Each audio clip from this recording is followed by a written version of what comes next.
Si crees que Pablo Escobar fue el hombre más temido de la Colombia de los años 80, es probable que estés repitiendo una historia que el cine y las series han contado tantas veces que terminó convirtiéndose en verdad para millones. Escobar era famoso, aparecía en revistas, financiaba obras públicas y cultivaba una imagen casi mítica.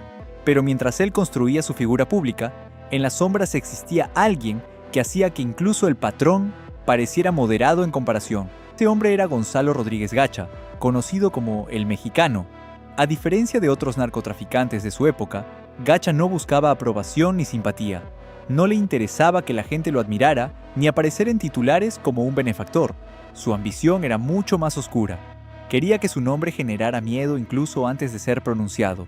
No medía su poder por toneladas de cocaína vendidas, sino por el territorio que controlaba y por la violencia que era capaz de desatar para mantener ese dominio.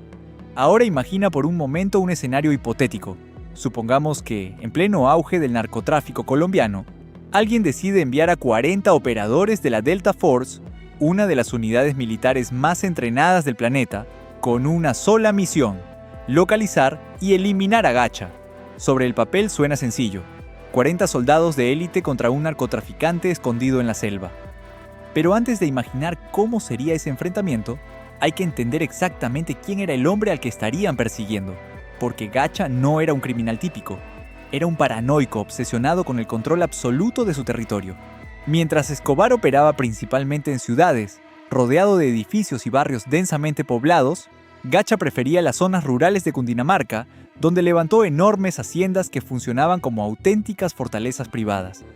Su seguridad no dependía de sobornar policías o funcionarios locales, aunque también lo hacía cuando era necesario. Lo que realmente lo protegía era algo mucho más difícil de penetrar: un ejército privado. No hablamos de unos cuantos guardaespaldas armados, hablamos de cientos de hombres entrenados, equipados y distribuidos estratégicamente para proteger cada metro de sus propiedades. Y aquí aparece uno de los detalles más sorprendentes de su historia. En cierto momento, Gacha llegó a la conclusión de que muchos de sus sicarios no tenían la disciplina ni la puntería que él quería. En lugar de aceptar esa limitación, tomó una decisión que parecía salida de una película. Contrató mercenarios extranjeros. Ex miembros de fuerzas especiales israelíes y británicas viajaron a Colombia para entrenar a sus hombres. Les enseñaron tácticas de combate, manejo de explosivos, emboscadas y disciplina militar. Y así que los hipotéticos operadores Delta no se encontrarían con delincuentes improvisados, sino con una fuerza paramilitar que sabía moverse en el terreno y que tenía experiencia real en combate. En teoría, la tecnología y el entrenamiento estadounidense deberían marcar la diferencia. Pero la selva tiene una forma muy particular de igualar las cosas. Imaginemos la escena. Estamos en 1989 y los 40 operadores Delta aterrizan de noche en una zona remota a unos 20 kilómetros de una de las propiedades principales del narco. Supongamos que el punto elegido es la famosa Hacienda Chihuahua, un nombre que refleja la curiosa obsesión de Gacha con la cultura mexicana. De hecho, esa fascinación era tan exagerada que obligaba a algunos de sus empleados a vestirse como mariachis incluso durante tareas cotidianas. Y una imagen casi absurda, si no fuera porque detrás de ese espectáculo folclórico se escondía uno de los sistemas de seguridad más brutales del narcotráfico. Los Delta llegan equipados con visión nocturna, rifles con silenciadores, comunicaciones satelitales y chalecos antibalas. Todo lo que la tecnología militar de la época puede ofrecer. Pero Gacha cuenta con algo igual de poderoso: 1000 hombres armados, animales de vigilancia como perros y gansos, y una red de informantes que incluye desde funcionarios locales hasta comerciantes de carretera. Ese es el primer gran problema de la misión. El primer anillo de seguridad de Gacha no está formado por soldados, sino por la población local.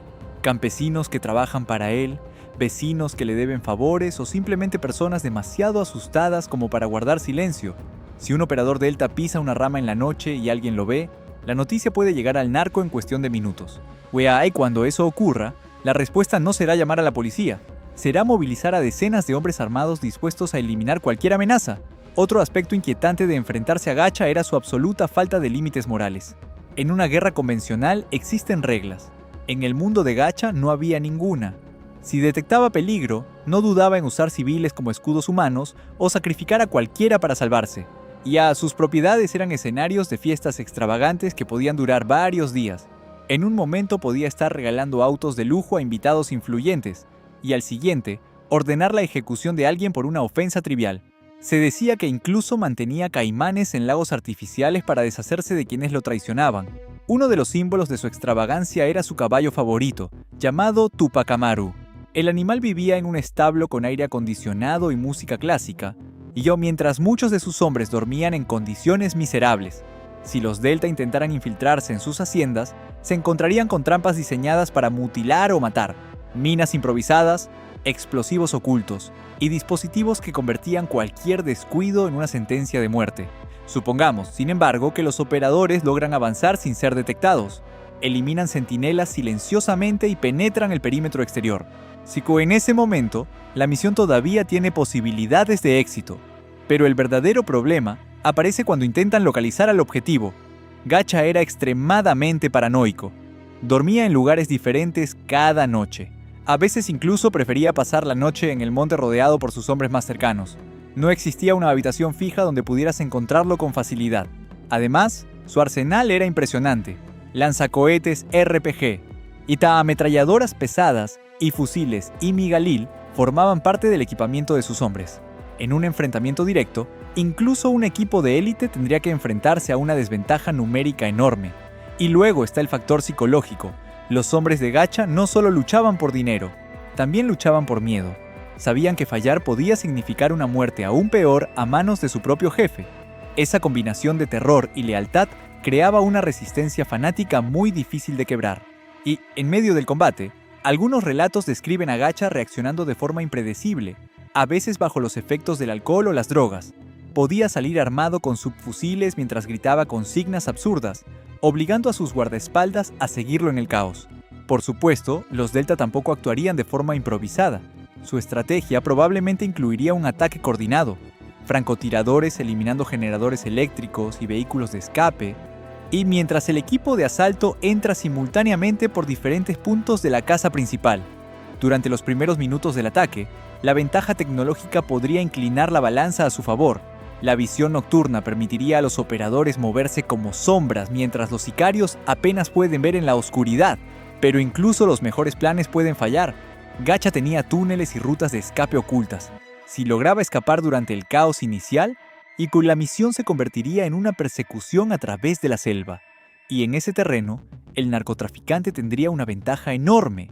Conocía cada camino, cada río y cada escondite.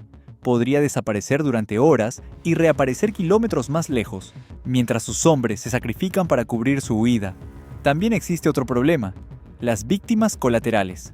En sus propiedades no solo había sicarios, sino también trabajadores, músicos y visitantes. En medio de un ataque nocturno sería extremadamente difícil distinguir entre todos. Los titulares del día siguiente podrían ser devastadores. Lo curioso es que, en la realidad, el final de Gacha fue mucho menos espectacular. Cuando finalmente murió en 1989, no lo hizo enfrentando a un comando extranjero. Fue perseguido por fuerzas colombianas y acorralado en un platanal, cansado, cubierto de barro y con el mismo miedo que él había sembrado durante años. Algunas versiones dicen que intentó suicidarse con una granada para evitar la captura, otras que fue abatido por disparos desde un helicóptero policial. No hubo música épica ni escenas dramáticas, solo el final abrupto de un criminal que había vivido rodeado de violencia. Su fortuna, sus caballos y su ejército privado no pudieron salvarlo. Entonces, ¿podrían 40 operadores de Delta Force haberlo eliminado? Probablemente sí. Pero el terreno, la logística y la imprevisibilidad de Gacha habrían convertido la misión en algo mucho más complicado de lo que parece en el papel. Y aun si lo hubieran logrado, el problema del narcotráfico no habría desaparecido, porque figuras como Gacha no son la causa del fenómeno, sino una de sus consecuencias. El verdadero problema siempre ha sido más profundo. La violencia, el dinero y el poder que alimentan ese mundo no desaparecen cuando cae un solo hombre. Y Gacha fue uno de los símbolos más oscuros de esa época. Un hombre que convirtió el miedo en su herramienta principal y que normalizó niveles de brutalidad difíciles de imaginar. Hoy, muchos años después, la selva y el tiempo han borrado gran parte de las huellas de su imperio, pero su historia sigue siendo un recordatorio inquietante de hasta dónde puede llegar el poder cuando se mezcla con la violencia y la impunidad. Y la pregunta sigue flotando en el aire: ¿si una operación militar hubiera intentado eliminarlo antes? ¿Habría cambiado algo realmente? ¿O simplemente habría surgido otro hombre dispuesto a ocupar su lugar?